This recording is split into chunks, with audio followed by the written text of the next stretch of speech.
Alors, j'espère que vous avez pris le temps de réfléchir à qu'est-ce que c'est une évidence, comment qu'on fait pour savoir si elle est bonne, si elle est valide, etc. Euh, mais voici une définition ici, là. Les évidences sont ce que vous utilisez pour soutenir ou réfuter une hypothèse sous-jacente à votre idée d'entreprise. Donc, vous êtes allé chercher une pièce d'information qui dit j'ai une preuve tangible que mon assumption qu'on devrait aller dans cette direction-là, elle est vraie, ou je suis allé chercher une preuve tangible que c'est le contraire, on devrait peut-être pas y aller. Et donc, vous ramenez les discussions sur les preuves que vous allez chercher. Donc, on dit que ce sont des données que vous obtenez de la recherche ou que vous avez générées à partir d'expérimentation. Je vous rappelle que si vous êtes dans une problématique extrêmement simple, à la limite compliqué, mais dont tous les paramètres sont très, très bien connus. Et faites attention, ne pensez pas que vous êtes dans une situation compliquée parce que vous êtes un expert et vous dites, ah non, je pourrais savoir absolument tout ça. Et vous êtes potentiellement dans un problème complexe, surtout en mobilité, surtout dans des enjeux qui font intervenir différents paliers décisionnels, euh, où est-ce que le consommateur, c'est pas toujours le consommateur direct. Donc, les situations deviennent rapidement complexes. Et quand ça devient complexe, les données qui sont générées au niveau de l'expérimentation vont être bien meilleures parce qu'il y a peu de façons d'aller les générer autrement.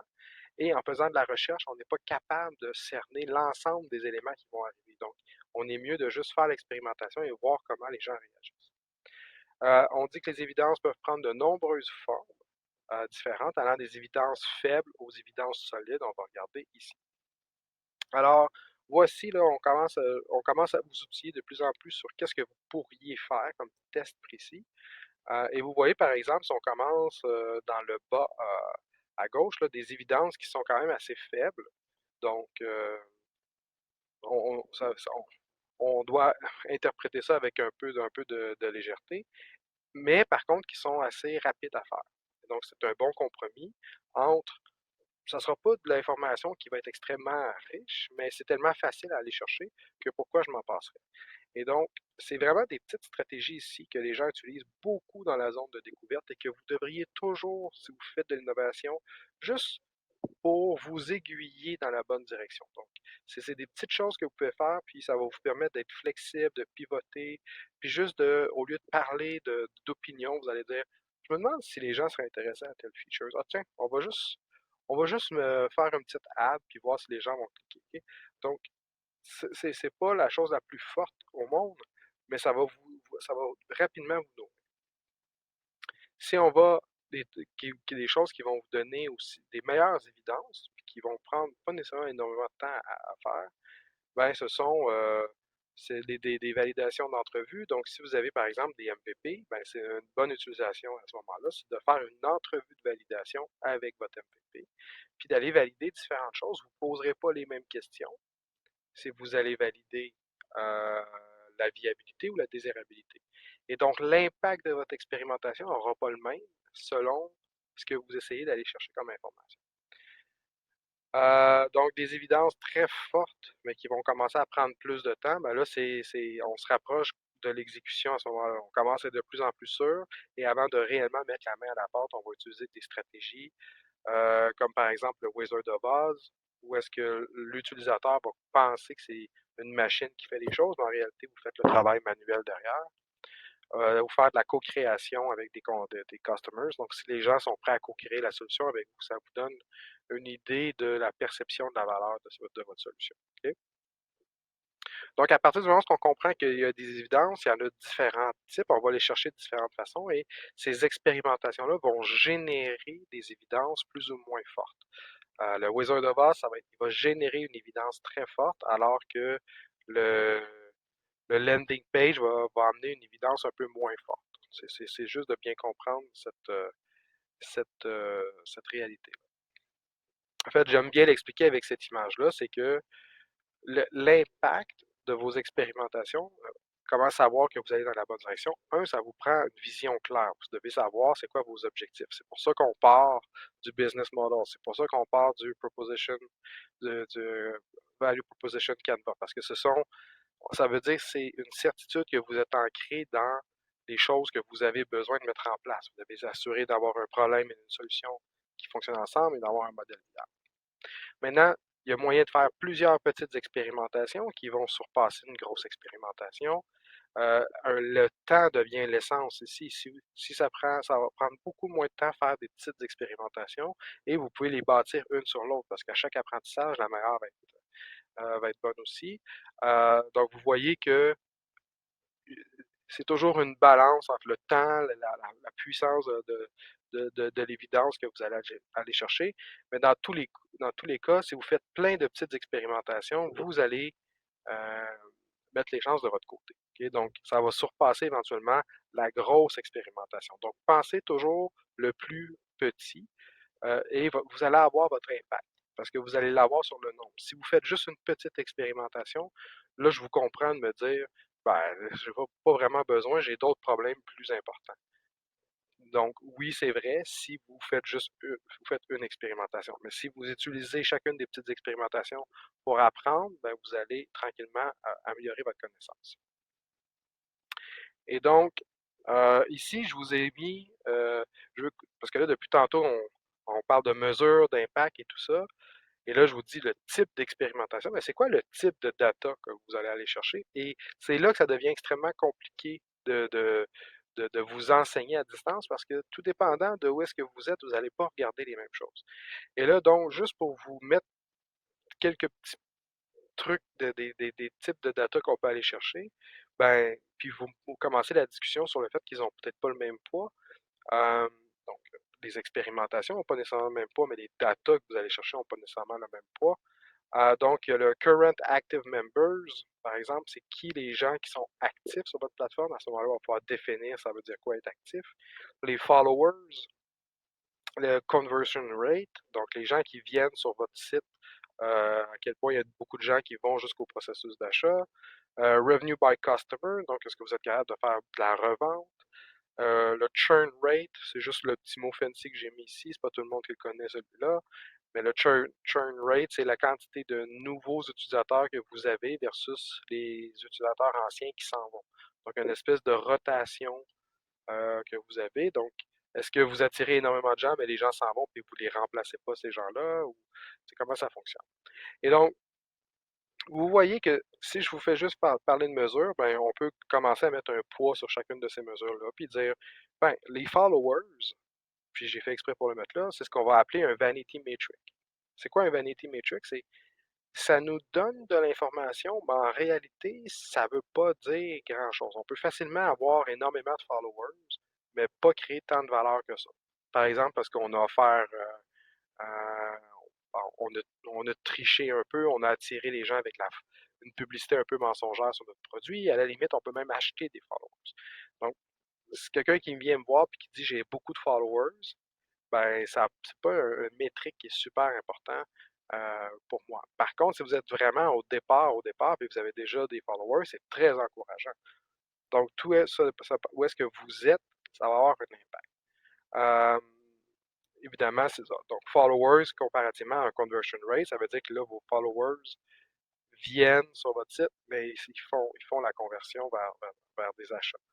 Il y a une histoire assez connue, là, justement, d'une influenceur qui avait des millions de followers, puis elle a lancé sa propre ligne de vêtements. Et elle avait besoin pour avoir pour faire le deal avec la compagnie, je pense, de vendre quelque chose comme 50 pièces de vêtements. Là. Elle avait des millions de followers, alors pour elle, c'était ridicule. Puis elle a commencé à faire la publicité et personne n'a acheté son vêtement. Donc elle avait beaucoup de followers, mais dans son cas, ça devenait comme un vanity metric parce qu'elle n'avait pas de pouvoir pour influencer réellement ses followers. Donc, quand on commence à parler de mesures et d'impact des expérimentations, ça dépend où est-ce que vous êtes, quel type d'expérimentation que vous faites, c'est quoi le but que vous essayez d'atteindre. Et donc, juste pour vous mettre un peu l'eau à la bouche, euh, on va souvent parler de regarder différents types de data, puis je veux pas que vous regardiez ça et vous dites c'est tout ce qui existe, c'est juste pour vous donner un peu des exemples. Mais dans le Lean Startup, on a Eric Rise trouvait tout simplement que les métriques qu'on avait pour mesurer le succès et l'impact de nos décisions étaient souvent erronées. Ils partaient du principe, c'était bon, un ROI sur des ventes, etc. Et ça laissait pas beaucoup de place pour les gens qui étaient en innovation, qui doivent encore trouver le bon chemin pour vendre leurs produits. Alors, il a amené un peu plus de métriques à réfléchir et il a appelé ça de l'innovation accounting. Et donc, par exemple, dans les Discovery Metrics, ce qu'on pourrait retrouver, c'est How many users do your business talk to each week? Donc, the customer discussions. Si vous êtes une startup, puis vous êtes capable de me démontrer que vous avez fait énormément de sessions avec vos collaborateurs, c'est très rassurant pour moi. Ça veut dire que vous êtes proche d'eux, les probabilités, vous avez peut-être une communauté qui vous suit. Ça veut dire que quand vous allez commencer à vendre, il y a potentiellement plus de chances que ces gens-là soient des supporters, etc. Donc, justement, on parle de how many users provide feedback. Est-ce qu'on est allé juste les consulter, mais est-ce qu'ils nous ont donné du feedback? Ils ont essayé. Est-ce que je suis en avoir un, deux, trois personnes? Est-ce que j'ai fait des batchs? How many users have actually tried the product? Donc, si j'ai un produit, puis je fais des petites expérimentations, puis j'essaie de juste emmener les gens à essayer mon produit. Ça fonctionne? Mais qu'ils aiment ou pas ce produit-là, c'est peut-être pas grave. Ce que je veux savoir, c'est est-ce qu'ils sont prêts à l'essayer? Est-ce qu'ils comprennent le message? Oui, essayez-le, puis si vous êtes déçu, vous allez être déçu, mais vous allez me dire pourquoi, puis je vais comprendre c'était quoi vos attentes. Donc, combien les gens seraient prêts à payer pour cette solution-là? Et donc là, vous voyez, la force de l'évidence est faible. Hein, je suis prêt à payer ça.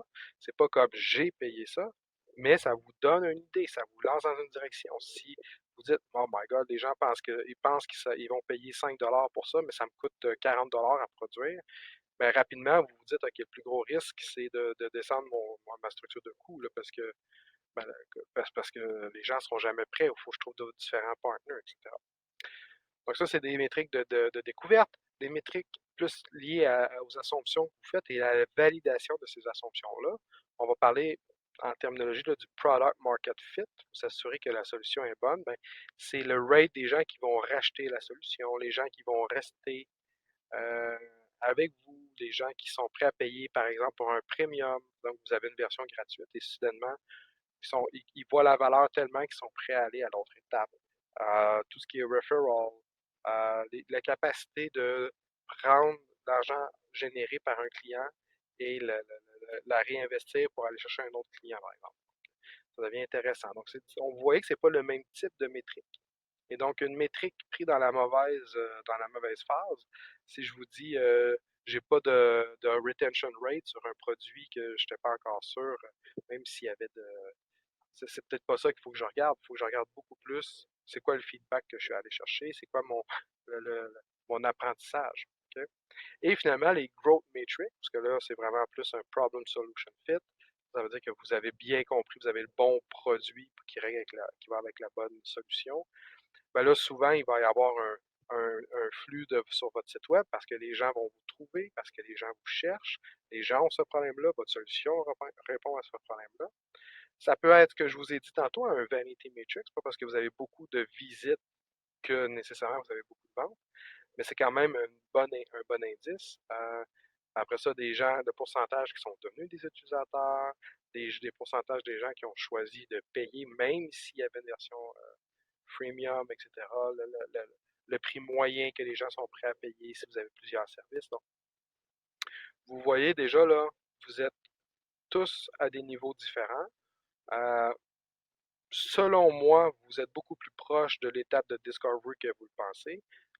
J'ai déjà entendu des gens me dire moi j'ai déjà mon MVP ou je peux pas faire un MVP. Eric Rice à la blague dit il défie à peu près n'importe qui puis il dit pensez à un MVP, vous pouvez diviser par deux le nombre de features, le nombre de choses que vous avez, puis vous allez être encore en dessous de ce que lui considère un MVP. Okay? Donc, c'est juste de comprendre que selon la phase dans laquelle vous êtes, il existe différents types de métriques qui vont avoir un impact plus ou moins grand sur l'avenir du développement de votre business. Et donc, si on regarde les évidences faibles versus les solides, une bonne façon de voir ça, ben, si c'est basé sur des croyances, sur des opinions, sur des dires, on va dire que c'est faible, La contrepartie plus solide, c'est des faits établis non contestables, donc des données. La personne a cliqué sur mon lien. Tu ne peux pas dire ah oui, je serais intéressé à acheter ce produit-là. J'ai cliqué pour aller voir. J'étais curieux suffisamment, j'ai fait l'action. Et justement, ça va avec le point numéro 2, là, ce que les gens disent versus ce que les gens font. C'est plus solide quand c'est dans l'action. Donc, c'est pour ça que vous devez faire de l'expérimentation. C'est pour ça que vous devez aller chercher le feedback le plus rapidement possible et faire ce qu'on appelle des call to action. À la fin de vos expérimentations, d'aller mesurer quelque chose puis d'avoir des critères de succès. Si j'ai 4 personnes qui font cette action-là, je sais que je m'en vais dans la bonne direction. Euh, Faible, c'est on va parler des trucs qui sont organisés en laboratoire versus ce qu'on observe sur le terrain. Donc, vous voyez cette tendance-là. Peut-être que vous avez entendu parler des living labs.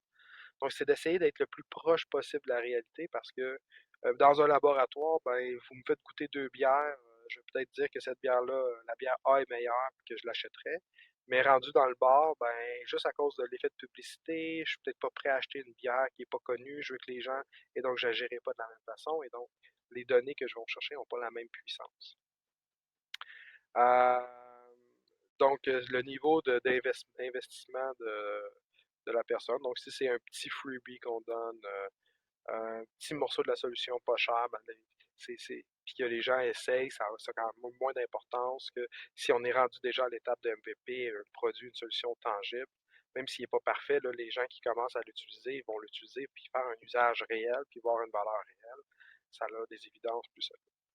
Donc, c'est toujours cette notion-là à comprendre. C'est quoi l'énergie, c'est quoi les contraintes, c'est quoi le maximum que je peux faire, et est-ce que ça va nourrir mon modèle d'affaires, ma proposition de valeur. Donc, si tout ça va ensemble, vous allez avoir un bon impact sur vos expérimentations et les mesures que vous allez aller chercher vont vraiment vous aider. Maintenant, c'est difficile de réfléchir à tout ça sans regarder un exemple parce que ça reste encore de la théorie et on veut aller vers des trucs un peu plus concrets. Alors ça, c'est un exemple que le Strategizer nous donne. C'est pour montrer un peu qu'est-ce qu'on va devoir mesurer, puis vous allez tout de suite avoir les notions d'impact de l'expérimentation, à quoi ça peut servir.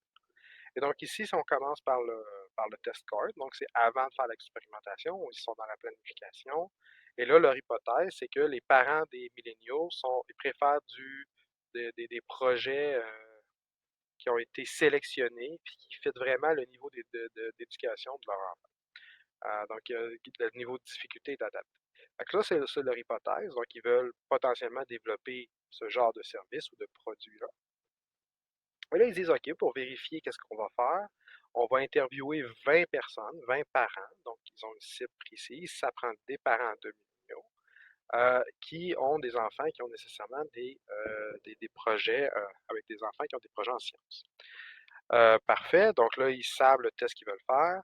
Qu'est-ce qu'ils vont mesurer? Donc là, je vous ai parlé de métriques, mais concrètement, gardons ça simple. Qu'est-ce qu'ils vont mesurer? Ben là, ici, c'est le top customer jobs, pains and gains that are not being met with existing solutions. Ça veut dire qu'ils vont, dans l'entrevue qu'ils vont faire, ils vont essayer d'aller chercher cette information. Donc, si vous voulez acheter des produits, des projets, des, des, des, euh, des, des projets scientifiques pour vos enfants, où est-ce que vous les achetez, comment vous les trouvez, vous faites votre recherche où, est-ce que vous êtes satisfait, sinon pourquoi, qu'est-ce qui manque. Et là, ils disent, on a 80% de réussite de notre expérimentation si, euh, si on a une réussite de notre expérimentation si on est à 80% accurate sur ce qu'on a déjà identifié. Donc, ils sont en train de valider leur proposition de valeur, le côté persona. Est-ce qu'on comprend bien les jobs to be done? Qu'est-ce que la personne veut faire? C'est quoi ses pains et ses gains à cette personne-là à faire ce job-là? OK? Donc, ça, c'est l'expérimentation. Maintenant, ils ont fait l'expérimentation et qu'est-ce qu'ils ont recueilli? Donc, c'est le learning card. Et l'impact, c'est dans l'apprentissage que vous allez le voir. Et donc, le learning card dit quoi? Ben ici, we believe that, ça reste la même chose, que les parents veulent avoir des projets sélectionnés qui sont vraiment mieux adaptés à leur enfant.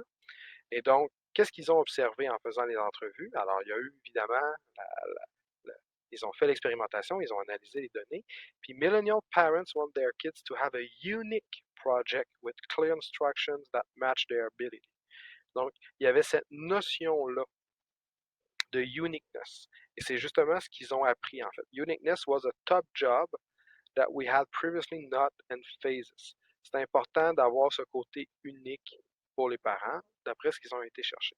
Et donc, qu'est-ce qu'ils vont faire avec cette information-là? Ben, ils vont pouvoir aller changer leur landing page qui présentait la valeur de proposition pour essayer de rajouter, adapter le vocabulaire.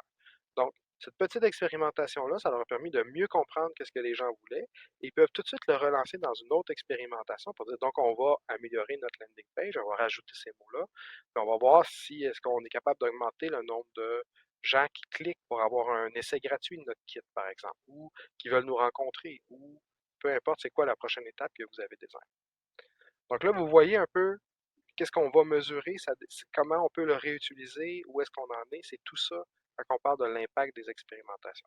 On part toujours de notre hypothèse la plus risquée, qui est importante pour nous, mais après, qu'est-ce qu'on va aller mesurer, ça va dépendre de la section dans laquelle on est, dans la maturité dans laquelle on est.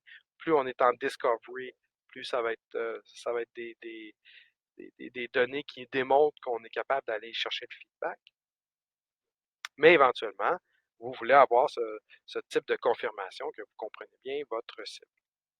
Et là, peu importe hein, votre produit, si vous ne vendez pas à du B2C, si vous faites ce travail-là, puis que vous êtes capable d'aller montrer aux gens qui vont financer vos projets ou qui vont embarquer avec vous, ben, ils vont voir que vous avez vraiment bien fait le travail de comprendre votre marché. Je voulais peut-être ajouter un autre cas exemple, juste pour rester dans quelque chose de peut-être léger et thématique. Donc, vous voyez le cas exemple ici, c'est quoi la mission de votre organisation? Aider les gens à se déplacer, se maintenir en forme et avoir une vie active, peu importe leur forme physique. Donc, vous avez défini un objectif de votre entreprise et donc, à l'intérieur de ça, vous avez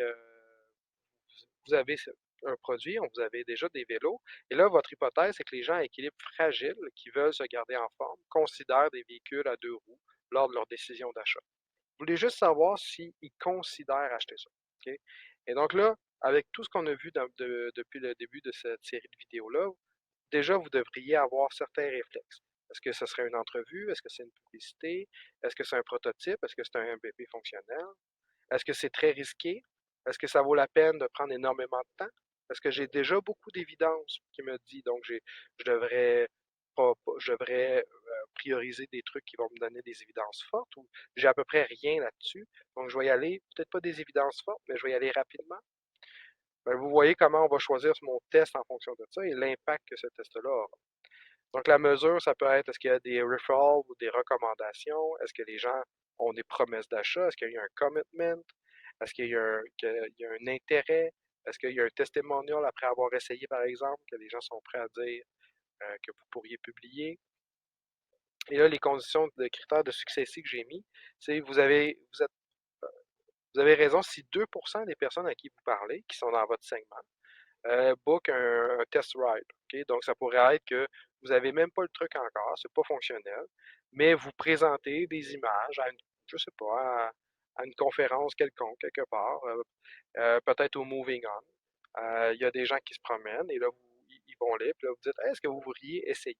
Et si vous n'êtes pas capable d'avoir au minimum un 2%, ben, ça veut dire que les gens, puis, ils sont pas intéressés. Donc, peut-être c'est de voir, est-ce qu'il y a des gens à Moving On qui ont une mobilité réduite?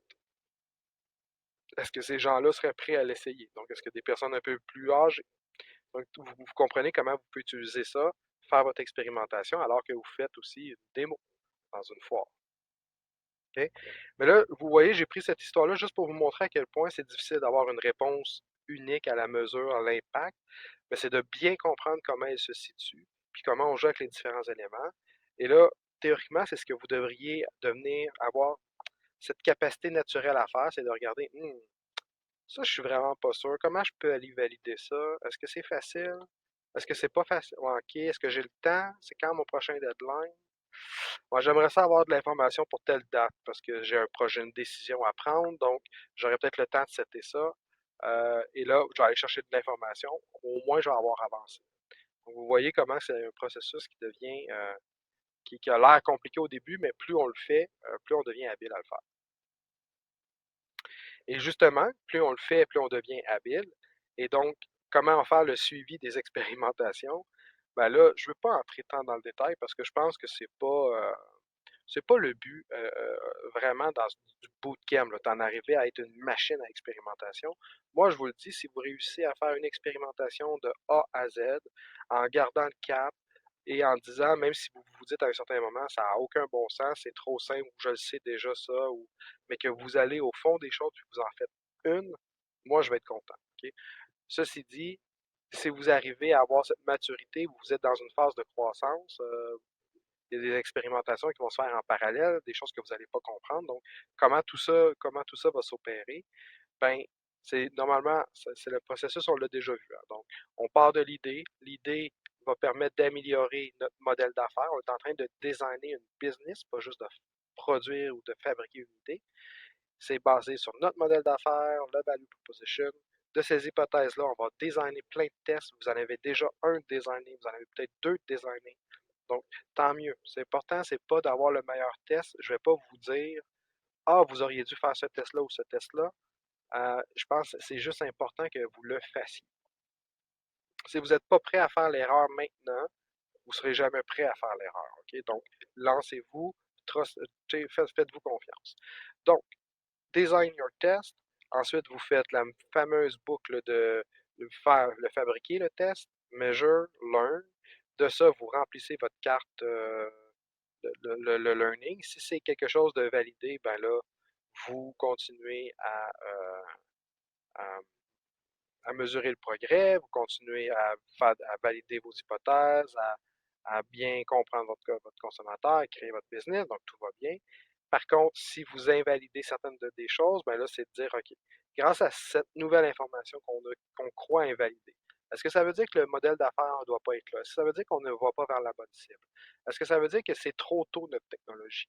Parce que les gens ne font pas confiance? Ou qu'est-ce qui se passe? Donc, il y a plein, quand on invalide, c'est vraiment intéressant parce qu'on doit se poser des questions clés et on doit se les poser rapidement. Et donc, soit qu'on itère, donc on fait une version 2, version 3, on veut voir si les gens vont réagir. On fait une deuxième ou une troisième expérimentation si on n'est pas sûr. Ou on pivote, puis on essaie des trucs différents. OK?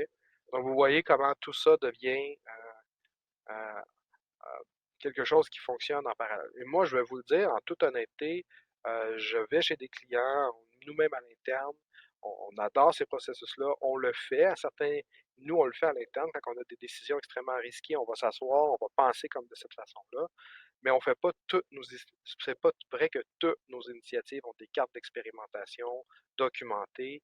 On fait des expérimentations des fois on the fly, mais on a développé ce réflexe-là.